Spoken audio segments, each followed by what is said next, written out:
Sir, can you provide an overview of the key objectives of this G20 summit in terms of climate action and sustainable development?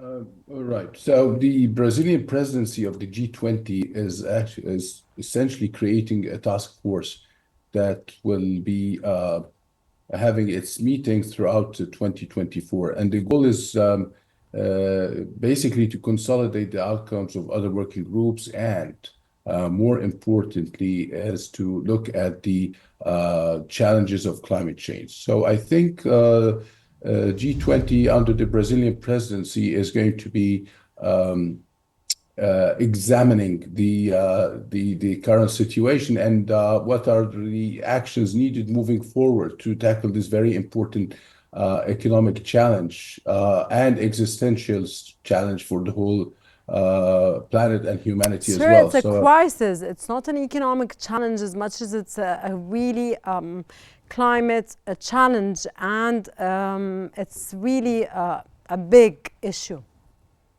It is indeed, but the reason why first of all, I said it's existential because it basically it depends on how the people are going to survive this extreme weather events and all these impacts of climate change. But on the other hand, if we're talking about the G20, which they essentially account for 85% of the global economy, they have achieved very high levels of economic development and, if you will, quality of life for their own people. So with climate change expected around the corner, because we're very close to, we're seeing it right now, but it's going to become even more fierce than before.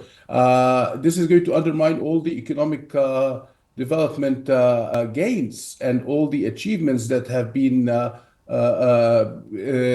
realized by the G20 countries since the Industrial Revolution. So it's extremely important for the G20, to my mind, that they should sit down and think, how is this going to affect the quality of life of their people? Because we should never undermine all the gains, everything that has happened since the Industrial Revolution. Sir, the joint statement from the G20 leader calls for a significant increase in climate finance from billions to trillions. What specific financial mechanism or strategies are being discussed to meet these ambitions targets, sir? This ambition targets. Okay, so what is happening right now at COP29 in Baku is that they are coming up with a new sort of a climate finance deal, which is it's called the New Collective Quantitative Goal, NCQG, and they're using $100 billion that was pledged back in 2009 as the floor. So this is any climate finance will have to start from this figure, but yes, you're absolutely right. We're talking about trillions. However, having said that, I think the same modus operandi for the climate finance is not going to be very helpful for developing countries or for being able to carry out the global climate change agenda, simply because of three important points. The first point is that most of the climate finance that is going to developing countries is in the form of loans, and because of loans, many developing countries, especially in the aftermath of the pandemic, and also because of the to some extent Ukraine-Russia conflict, they are actually having issues with debt sustainability. The external debts are